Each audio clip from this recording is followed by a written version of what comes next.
Good morning students, स्वागत आप सभी का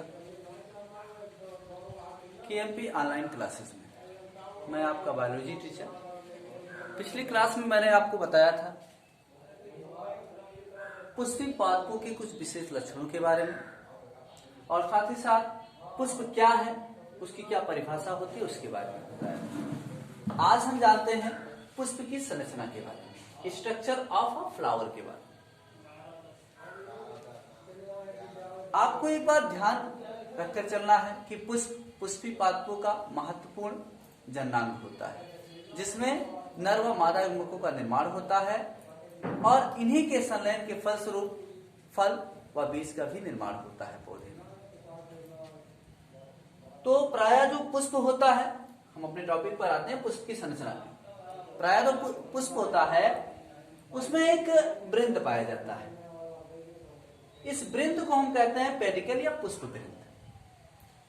ये जो है, ये संरचना जो है वो क्या है, पेडिकल की है, यानी कि पुष्प वृंत की।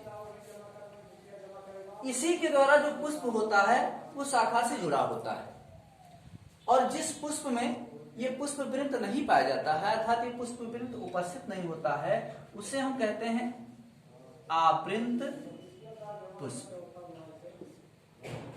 और जिसमें ये पुष्प वृंत पाया जाता है उसे हम कहते हैं सावृंत पुष्प। सावृंत पुष्प, सावृंत पुष्प को हम अंग्रेजी में कहते हैं पेडिसिलेट, पेडिसिलेट फ्लावर, और आवृंत पुष्प को हम अंग्रेजी में कहते हैं सेसाइल फ्लावर। ये क्लियर होना चाहिए कि जिस पुष्प में ये वृंत पाया जाता है उसे हम सावृंत पुष्प कहते हैं या पेडिसिलेट फ्लावर कहते हैं, और जिस पुष्प में ये वृंत नहीं पाया जाता, ये संरचना नहीं पाई जाती है, यानी पुष्प वृंत नहीं पाया जाता है, उसे हम कहते हैं आवृंत पुष्प या सेसाइल फ्लावर कहते हैं। तो इसी पुष्प वृंत पर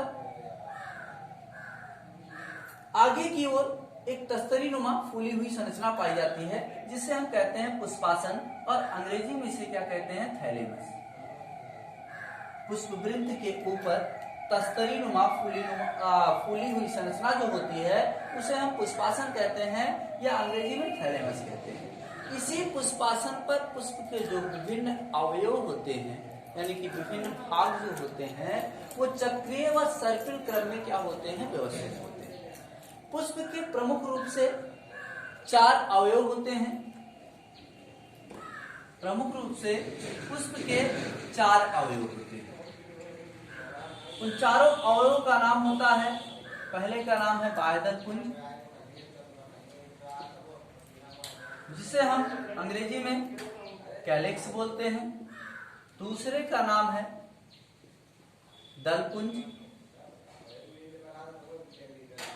जिसे हम अंग्रेजी में कोरोला बोलते हैं।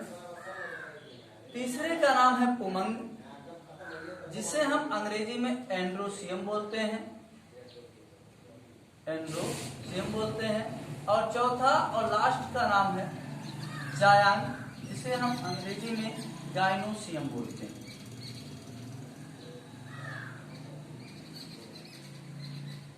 तो पुष्प के जो 4 मुख्य अवयव होते हैं ये पुष्पासन पर ही चक्रीय क्रम में व्यवस्थित होते हैं। पहला है बाह्यदल पुंज यानी कि कैलिक्स, दूसरा है दल पुंज यानी कि कोरोला, तीसरा है पुमंग यानी कि एंड्रोसियम, और चौथा है जायांग यानी गाइनोसियम। इनमें से, इन चारों अवयवों में से जो बाहर के 2 चक्र होते हैं या 2 अवयव होते हैं उन्हें हम सहायक चक्र कहते हैं। सहायक चक्र, क्योंकि ये जनन क्रिया के लिए सहायक होते हैं या पुष्प को किसी न किसी तरीके से सुरक्षा प्रदान करते हैं, पुष्प की किसी न किसी तरीके से सहायता करते हैं। और नीचे के जो 2 चक्र होते हैं या अवयव होते हैं इसे हम जनन चक्र कहते हैं। जनन चक्र इसलिए कहते हैं क्योंकि ये जनन में क्या होते हैं, सहायक होते हैं। आज हम पहले 2 चक्रों के बारे में पढ़ेंगे, जिसे हम सहायक चक्र भी कहते हैं। सहायक चक्र इसलिए नहीं कहते हैं क्योंकि ये पुष्प की सहायता करते हैं।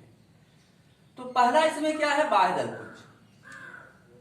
अगर हम बाह्य दल पुंज की बात करें या कैलिक्स की बात करें तो ये पुष्प में सबसे बाहरी चक्र होता है।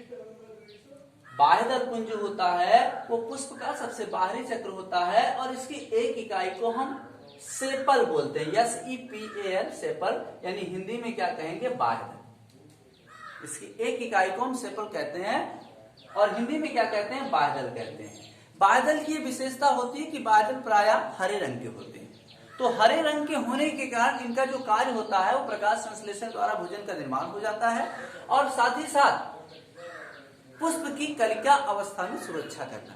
यानी बाह्य दल के दो प्रमुख कार्य है, प्रकाश संश्लेषण की क्रिया द्वारा भोजन का निर्माण और दूसरा जो आपका कार्य है वो है पुष्प की कलिका अवस्था में सुरक्षा प्रदान करना। तो ये हो गया बाह्य दल। दूसरा आपका है दलपुंज। दूसरा जो आपको बताया गया दलपुंज, इसे हम क्या कहते हैं, कोरोला बोलते हैं।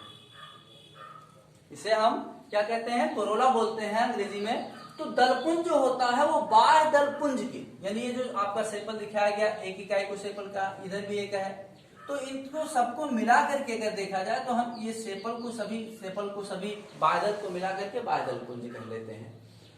तो दलपुंज जो होता है बाह्य दलपुंज के भीतर की ओर पाया जाने वाला दूसरा चक्र होता है, जिसकी एक इकाई को हम पेटल कहते हैं या दल कहते हैं।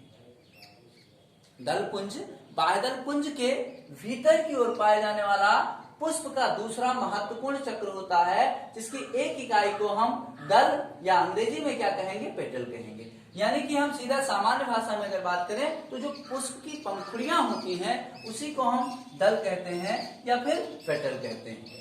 हम जानते हैं कि जो दल होते हैं वो प्रायः रंगीन होते हैं, आकर्षक होते हैं, वह दिखने में खूबसूरत होते हैं।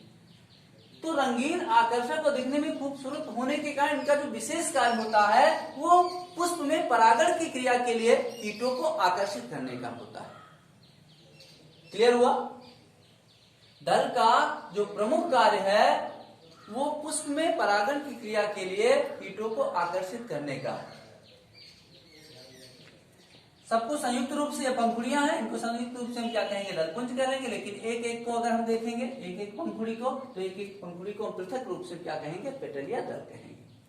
दल रंगीन, आकर्षक, खूबसूरत होते हैं, तो कीटों को परागण की क्रिया के लिए आकर्षित करते हैं। अच्छा, ये परागण की क्रिया क्या होती है इसको भी आपको जानना है। पुष्प के एक महत्वपूर्ण प्रक्रिया है ये, पुष्प के लिए या पुष्पी पादपों में होने वाली महत्वपूर्ण प्रक्रिया है। इस क्रिया में परागकोश से परागकण निकलते हैं और निकल करके उसी पुष्प के वर्तिकाग्र पर या फिर उसी जाति के किसी अन्य पुष्प के वर्तिकाग्र पर पहुंच जाते हैं। इसी क्रिया को हम परागण कहते हैं। जब तक परागण नहीं होगा तब तक पुष्पी पादपों में निषेचन की क्रिया भी नहीं होगी, और जब निषेचन की क्रिया नहीं होगी तो बीज व फल का निर्माण पुष्पी पादपों में नहीं हो पाएगा। तो इसलिए निषेचन से पहले की सब अनिवार्य प्रक्रिया जो है पुष्पी पादपों में वो होती है परागण की। तो दो चक्र आपको समझ में आने चाहिए। सबसे पहला चक्र है बाह्य दलपुंज, जो पुष्प का सबसे बाहरी चक्र है। इसकी एक इकाई को हम बाह्य दल कहते हैं। बाह्य दल हरे रंग का होता है, तो हरे रंग के होने के कारण बाह्य दल का जो कार्य होता है वो प्रकाश संश्लेषण द्वारा भोजन का निर्माण है, और दूसरा कार्य जो है वो पुष्प की कलिका अवस्था में सुरक्षा प्रदान करना है। दलपुंज आपको बताया गया, तो ये पुष्प का दूसरा महत्वपूर्ण चक्र होता है जो बाह्य दल के भीतर की ओर स्थित होता है। दलपुंज की एक इकाई को हम कहते हैं दल, पेटल कहते हैं या दल कहते हैं। दल प्रायः आकर्षक होते हैं, रंगीन होते हैं, बड़े होते हैं, खूबसूरत होते हैं। तो इनका प्रमुख कार्य होता है कि परागण की क्रिया के लिए कीटों को अपनी ओर आकर्षित करना। अब शेष रह जाते हैं दो।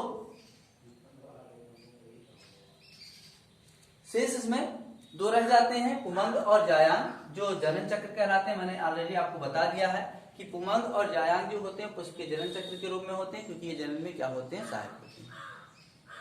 अब हम इसके बारे में अगली वीडियो में बात करेंगे। धन्यवाद वीडियो देखने के लिए।